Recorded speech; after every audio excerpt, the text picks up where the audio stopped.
Rapat itu mengatakan, ya gereja kamu, GKI misalnya, saya langsung tegur. Jangan lagi mengatakan itu. Iya. Gereja kita GKI, gereja kita GKP. Meskipun dia jemaat dari GPIB. Jadi coba kita memulai dengan kata kita. Iya. Bukan gerejamu, bukan gerejaku. Iya. Sebab itu memang gereja Tuhan. Iya. Jangan lagi ada dikotomi gitu ya. Iya. Aku, kamu. Dari mana sih kamu memilih gereja itu gereja Tuhan? Iya, iya. Tapi oleh egoisme yang sektoral Iya, itu. kita Iya. bikin spiritualisme yang universal.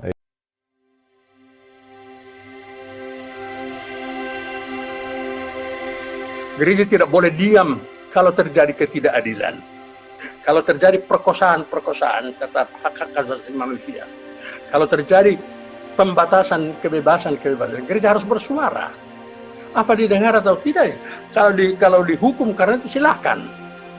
Tapi yang untuk itu gereja ada. Kalau tidak ada gunanya gereja. Ketemu lagi teman-teman di channel SI Nababan. Apa kabar? Semoga semua sehat-sehat ya. Nah, kali ini kita mau ngobrol-ngobrol tentang sidang raya PGI yang sebentar lagi akan berlangsung di bulan November. Ini ada banyak kandidat yang akan hadir di sana sebagai calon ketua umum, juga sebagai sekretaris umum. Nah, tapi kita mungkin perlu tahu dulu apa sih sebenarnya PGI itu. Kalau lihat di Google ya, PGI itu Persekutuan Gereja-Gereja di Indonesia. Nah, pada tahu nggak sih teman-teman apa sih sebenarnya fungsinya gitu? Kita mau ngobrol-ngobrol dulu. Di sini kebetulan hadir Bang Saud. Kita panggilnya Bang Saud. Halo Bang, apa kabar? Baik. Nah, Bang Saud ini pendeta ya. Nah, jadi kita mau ngobrol-ngobrol tentang historinya PGI. Karena PGI ini kan kita cuma sering dengar bahwa perannya kita nggak tahu apa sih secara signifikan yang mempengaruhi kehidupan kita bergereja. Nah, jadi gini Bang.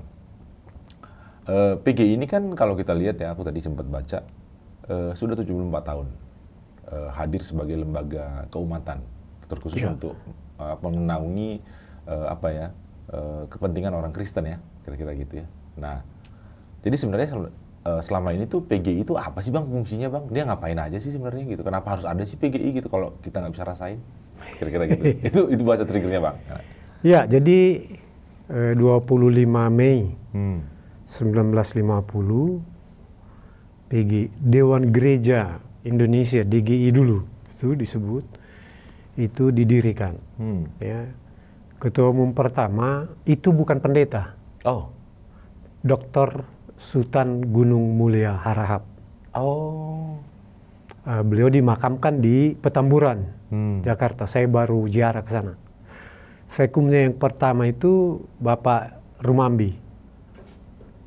Ya, Des Rumambi yang kemudian jadi Menteri Penerangan. Bukan pendeta? Pendeta. Oh, pendeta, oke. Masa Bung Karno. Ya, beliau dimakamkan di Kakas, Sulawesi Utara. Saya juga baru dari sana. Ziarah. Nah, ini sebetulnya bagian dari panggilan iman, ya, yang berangkat dari bagian dari kesaksian. Pergilah sampai ke ujung bumi. Jadi untuk mendiami rumah yang sama, oikumene.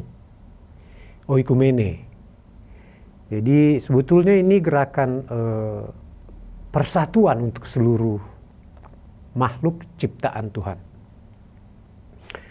Jadi dari situ sebetulnya kita langsung tahu apa ultimate concern-nya, keprihatinannya yang maha luhur, ya untuk dunia yang dapat didiami seluruh makhluk ciptaan Tuhan.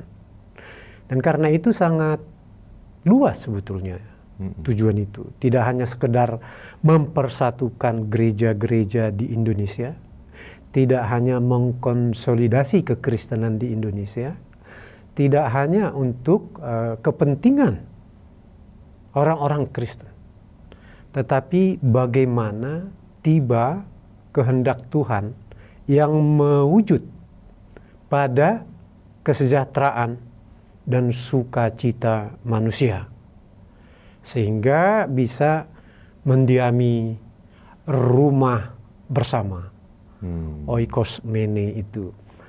Dan karena itu persoalan-persoalan yang real dialami setiap ciptaan Tuhan itu, ya gereja atau persekutuan gereja-gereja di Indonesia sekarang itu harus hadir. Terutama untuk yang mengalami marginalisasi, peminggiran, yang mengalami penindasan, yang mengalami ketidakadilan. Paling tidak harus sekeras-kerasnya, semampu-mampunya, dan seluas-luasnya menyuarakan itu. Ya, harus menyuarakan itu. Jadi di situ sebetulnya pemahaman yang utuh menyangkut oikumene. Jadi persekutuan gereja-gereja di Indonesia itu sumbu dari gerakan oikumene di Indonesia dan bagian dari gerakan oikumene seluruh dunia. Ya, di Dewan Gereja-Gereja se-Asia, CCA, dan juga Dewan Gereja sedunia, WCC. Nah, oke Bang. Gini, tadi Abang sampaikan bahwa bahwa dia bagaimana memastikan bahwa bumi ini jadi rumah bersama, ya, itu secara global.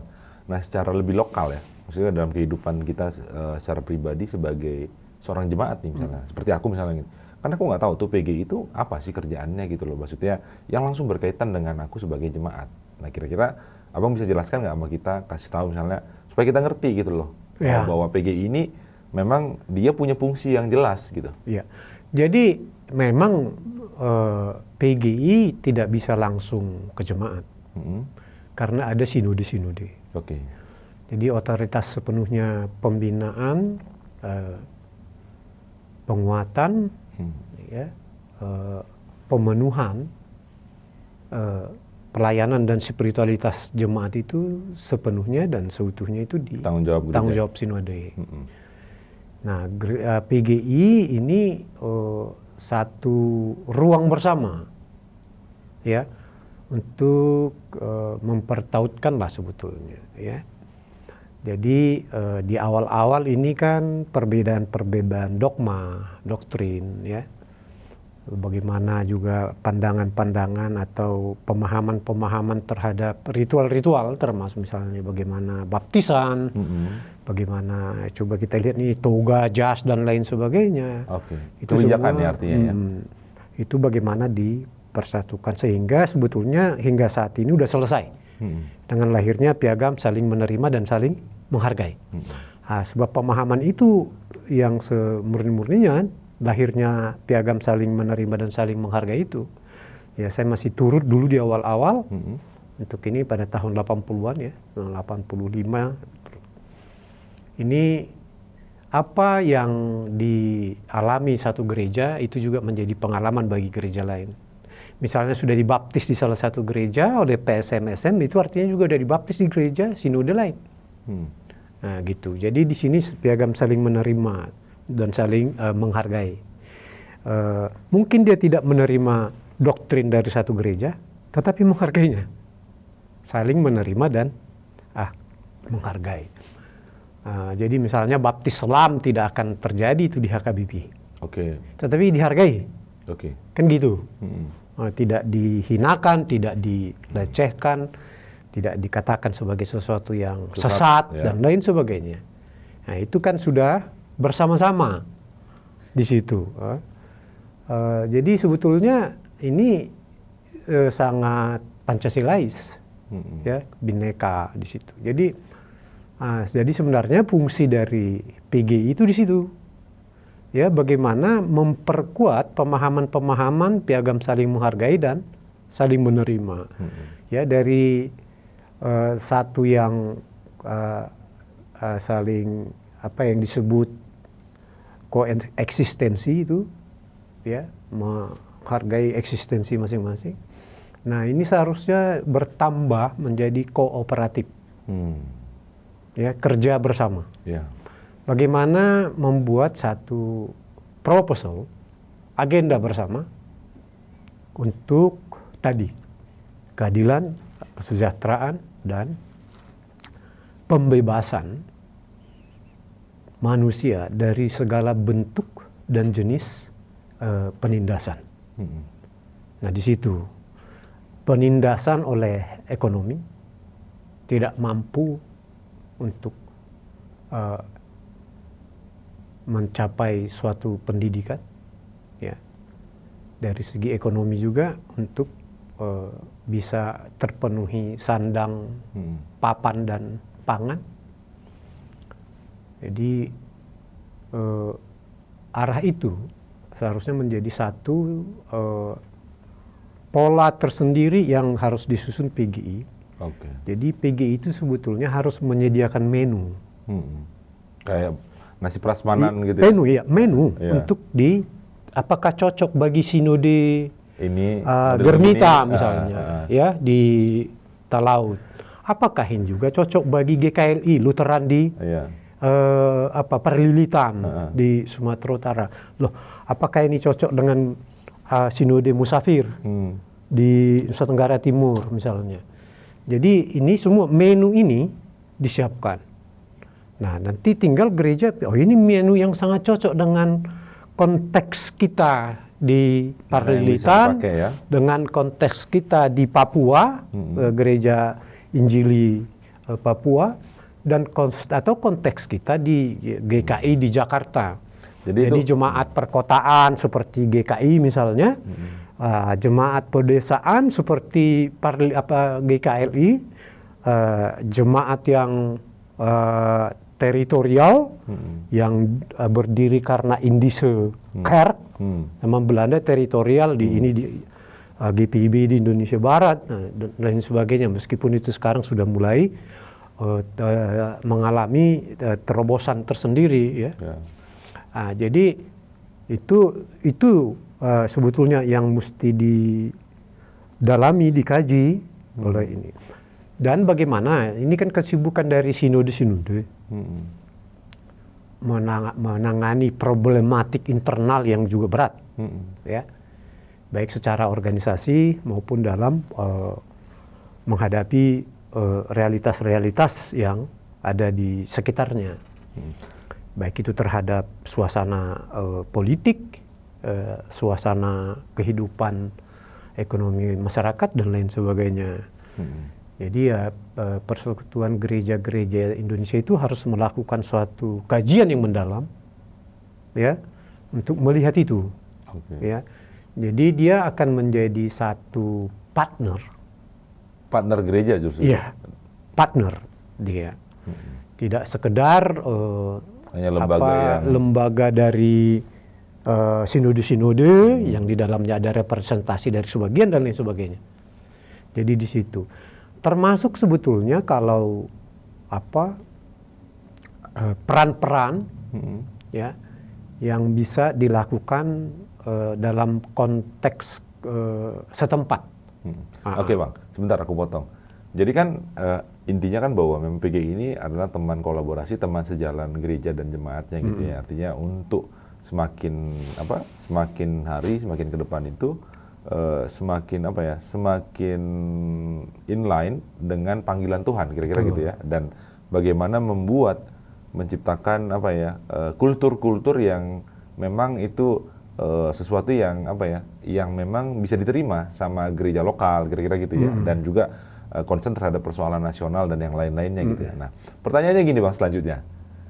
Apa bedanya dengan misalnya kan ada kelompok lain ya, maksudnya model lembaga lain nih. Selain PGI kan ada PGLII, PGPI, ada juga apalagi yang lain-lain kan banyak itu Bang. Nah, bedanya apa Bang kalau itu juga ada gitu? Kenapa banyak banget? Ya ini masing-masing memiliki sejarahnya sendiri. Oke. Ya. Dan di situ ada 7 aras namanya. Ya. PGI, PGLII, PGPI, Advent, Bala Keselamatan. Ya, dari itu sebenarnya tahun 99 udah pernah ada pertemuan ya dengan juga Katolik. Waktu itu Romo Martin Dogma, ketua KWI. Udah ditandatangani 7 pimpinan aras. Ya, di di Tugutani, Hotel Tugutani, itu lupa namanya saya, Duta. Cuman kemudian dibatalkan oleh rapat MPH-PGI. Jadi 7 aras ini waktu itu memutuskan perlunya satu badan yang nggak boleh tampil di permukaan. Ya, jadi hanya menyediakan menu tahun 99, menu bagaimana menghadapi misalnya fundamentalisme. Waktu itu istilahnya fundamentalisme yang paling kuat, dan juga pakai bahasa yang paling populer adalah empowering. Empowering. Memperkuat ya. Udah selesai memperkuat itu, empowering seluruh spektrum gereja kekristenan dan lain sebagainya. Ya, saya waktu itu memang jadi ketua steering committee tahun 99. Oh, abang sempat di situ. Tapi sebelum jalan udah nggak jadi, yang ditandatangani itu dicabut ulang oleh PGI. Waktu itu ketua umum PGI adalah Bapak Iawangu. Ya, jadi beliau minta maaf. Nah, ini sebetulnya satu bentuk tersendiri, ya, bahwa udah dari sisi kita sebetulnya udah nggak ada persoalan, bahwa masing-masing memiliki akar-akar historis, ya, dan terutama kan kita semua kan dari luar Indonesia, ya, mau PGLI, mau PGPI, maupun Advent dari barat dari semua, barat semua, iya kan, jadi impor semua. Nah itu kemudian kan dengan pertemuan 7 aras itu pada tahun 99, ya sebetulnya kita ingin membuat apa yang disebut teologi, kontekstualisasi teologi. Bagaimana sebetulnya Indonesia merasakan kehadiran Tuhan Yesus dalam suasana batin, dalam kecap lidah, ya, Indonesia. Nah itu dengan kebersamaan di situ. Jadi semua aliran lah kita katakan pada tahun 99 itu sudah, ya, Pak Nusremas masih hidup ya, PGLI masih hidup toh di Jalan Proklamasi, itu masih hidup. Dari PGPI udah berganti pimpinannya. Beberapa udah berganti ya. Gitu aja. Advent pun sudah, Bala Keselamatan pun sudah, Katolik sudah berganti, PGI juga udah berganti. Jadi masing-masing memang punya kekhususan ya? Iya. Tapi memang kayak seperti kalau kadang-kadang kan kita suka dengar nih, gereja di mana kau? Misalnya gitu ya. Aku di gereja ini, di GKI atau di HKBP. Oh itu anggota PGI kan, dia bilang gitu. Kalau misalnya namanya agak aneh dikit, misalnya gereja apa, misalnya gitu kan, itu anggota PGI bukan gitu kan. Nah, mungkin dia kan ikutnya PGPI atau PGLI gitu kan, kita nggak tahu ya. Nah, kadang-kadang orang suka apa ya, membuat kesannya gitu. Kalau bukan PGI jangan, kira-kira gitu. Nah itu gimana tuh Bang? Saya kira sekarang udah lebih ini ya, lebih udah hampir hilang itu. Hampir hilang ya. Saya pun dulu setiap rapat Komisi Pemuda DKI misalnya, ya, hadir. Saya bilang kalau ada satu peserta dari di luar rapat itu mengatakan ya gereja kamu GKI misalnya, saya langsung tegur, jangan lagi mengatakan itu. Gereja kita GKI, gereja kita GKP, meskipun dia jemaat dari GPIB. Jadi coba kita memulai dengan kata kita, bukan gerejamu, bukan gerejaku. Sebab itu memang gereja Tuhan. Jangan lagi ada dikotomi gitu ya. Iya, aku kamu. Dari mana sih kamu memilih gereja itu gereja Tuhan? Tapi oleh egoisme yang sektoral itu, kita bikin spiritualisme yang universal dengan memakai kata kita.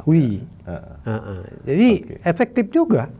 Nah, terutama juga di kalangan mahasiswa, ya, mau GMKI, mau GAMKI, mau PIKI, PWKI, ya GSKI udah agak ini ya. Tapi semua ada lagi sekarang ini, meskipun internal masih di PGI, tapi kemungkinan suatu saat akan muncul gerakan kaum bapak Indonesia. Nah, sekarang kan PKB di PGI, ya. Jadi bisa nanti karena itu akan lintas denominasi, lintas suku, lintas wilayah, lintas profesi. Jadi kita juga ditantang untuk lebih terbuka ya, menerima itu semua karena kita sekarang udah global dan, ya. Tidak hanya menerima koeksistensi tadi, bagaimana kooperasi kerjasama. Ya, kolaborasi ya. Iya. Jadi bagaimana kerjasama itu pembuktian iman pada Tuhan yang satu, gereja yang satu, Allah, Anak dan Roh Kudus yang satu. Di situ pengejawantahannya secara konkret, enggak lip service, tidak hanya kuasi kata-kata gitu. Oke Bang, nah ini selanjutnya nih Bang, ini pertanyaan terakhir buat Abang. Kayak kita kayak udah main tanya jawab gitu. Nah ini kan PGI ini kan lembaga agama yang menaungi orang Kristen gitu. Nah di teman-teman Muslim juga kan ada NU dan Muhammadiyah gitu ya. Nah berkaitan dengan ini posisi suara nurani kita terhadap berbagai macam hal di negara ini kan. Kadang-kadang kan kalau misalnya ada persoalan yang agak yang bikin rame gitu ya, misalnya gitu langsung misalnya NU keluarin statement apa gitu ya, Muhammadiyah keluarkan statement apa gitu, PGI juga keluarkan statement apa kira-kira gitu. Nah cuman kalau kita bicara misalnya tanda kutip ya, misalnya kita bicara daya tawar PGI gitu ya, maksudnya seksinya suara PGI itu gitu ya, bargaining positionnya gitu untuk didengar sama masyarakat gitu ya, publik gitu ya, tentang statement-statementnya itu dan seberapa besar peran dia gitu dalam memberikan solusi terhadap berbagai persoalan-persoalan yang sifatnya nasional gitu. Itu sebesar apa sih Bang?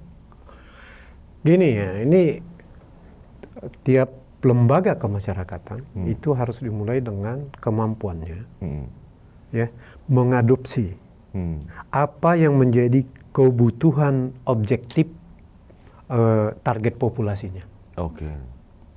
Ya, kebutuhan objektif. Dan menurut saya kebutuhan itu yang selalu saya katakan, keprihatinan yang paling luhur adalah mengangkat harkat martabat orang-orang miskin dan tertindas. Nah, jadi sebetulnya ini harus dihilangkan dulu. Pikiran itu ya? Sindrom minoritas. Saya nggak pernah itu. Manakala saya berbicara keadilan, saya merasa mayoritas.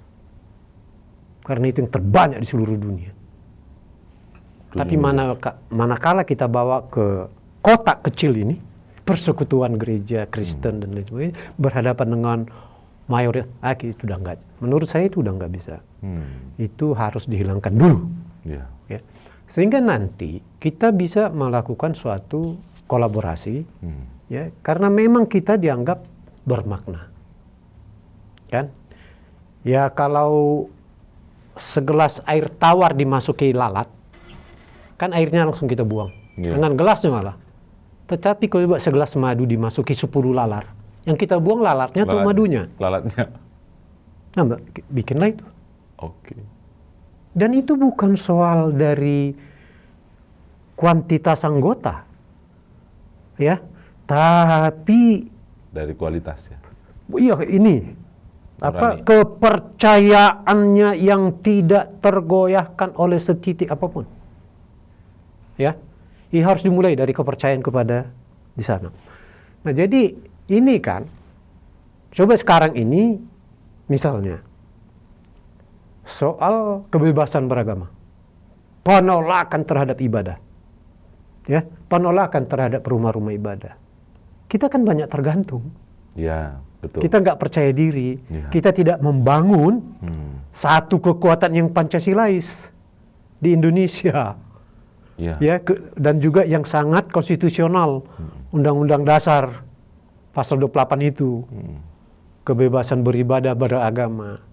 Nah, kalau kita membuat peran ini, saya kira juga ya akan menjadi sahabat sejati itu Muhammadiyah dan Nahdlatul Ulama. Ya, sebab apalagi kita bicara keadilan, mayoritas dikatakan Muslim. Berarti yang paling banyak dinista ketidakadilan siapa? Memang tetap kantong-kantong Kristen itu banyak kali yang miskin. Iya. Tapanuli Utara sempat jadi peta kemiskinan. Ya, betul. Ya, dan sampai sekarang juga. Masih ada. Kalau kita pergi, saya udah keliling ya 80% kabupaten di seluruh Indonesia sejak saya mahasiswa. Ya, Tapanuli itu memang tertinggal. Ya, saya baru pulang dari Sulawesi Utara nih, ke sana ke sini dan lain sebagainya. Ya, ketertinggalannya luar biasa di sana. Nah, jadi apakah kita tidak melihat ada satu hal yang sangat penting, dan kecil besar itu tidak tergantung, sekali lagi tidak tergantung kuantitas, tapi bagaimana sungguh-sungguh dengan kepercayaan dia melakukan peran. Oke, jadi kalau gitu orang Kristen jangan lagi punya perasaan minoritas itu ya? Nggak bisa, nggak bisa. Itu yang saya katakan. Nah, saya keliling hampir di seluruh makam pahlawan seluruh Indonesia. Yang putra-putri terbaik gereja ada. Nah, termasuk ini kita di Bandung nih, di Cikutra. Nah, coba aja lihat gitu. Jauh ini dari Tapanuli Utara loh. Jadi artinya betapa terbukanya Indonesia ini untuk peran. Ya, peran yang sangat dibutuhkan. Jadi sekali lagi saya harus katakan kepada kita akan sungguh-sungguh tidak hanya diterima, ya, tidak hanya diperlukan, tetapi dibanggakan Indonesia. Kalau kita tepat melakukan peran itu di tengah kehidupan masyarakat. Tadi juga soal suara itu, genta dan gemanya gimana? Yeah. Kalau tadi kemampuan kebutuhan objektif yang begitu dikatakan semua, ya memang iya. Orang-orang besar yang munafik pun dalam hatinya maka, oh iya memang benar suara PGI ini. Ini status kompesionis. Pernyataan yang tidak tertolak. Di situ yang paling penting. Dan saya kira di semua lini kalau digerakkan akan mampu mengkaji itu, membuatnya jadi sebuah menu untuk kemudian digemakan, dan gentanya akan sangat luar biasa. Dan Indonesia akan semakin maju. Amin, Bang. Oke. Bang, singkat aja nih. Ke depan harapan Abang terhadap PGI apa sih? Singkat ya. Pertama, dia harus bisa dibutuhkan. Ya. Dan untuk itu dia harus dipercaya. Kan? Kalau udah dipercayai, lalu dia melakukan peran, dia akan dibutuhkan. Dan apapun yang terjadi di Indonesia karena dia dipercayai dan oleh perannya dia dibutuhkan, harus berdampak ya? Berdampak. Untuk apa iman yang tidak berdampak? Iya. Oke. Iman itu harus berdampak. Oke, Bang. Jadi teman-teman, ini obrolan kita tentang singkat tentang PGI gitu. Jadi teman-teman mudah-mudahan kita juga dapat bayangan tentang apa sih sebenarnya peran dan tugas PGI, lalu bagaimana kita sebagai warga gereja juga ikut berkontribusi untuk berkolaborasi bersama, jalan bersama untuk menghadirkan kasih Tuhan bagi Indonesia. Bukan sesuatu yang tidak mungkin. Tadi seperti kata Bang Saud, itu semua mungkin ketika kita juga belajar untuk terus percaya diri, meningkatkan kualitas, dan terutama kita juga mau dengar suara Tuhan ya Bang, kira-kira gitu. Oke, kalau gitu teman-teman, sampai ketemu lagi di obrolan berikutnya, obrolan-obrolan yang unik dan juga menarik untuk kita ketahui bersama. Dadah. Yup.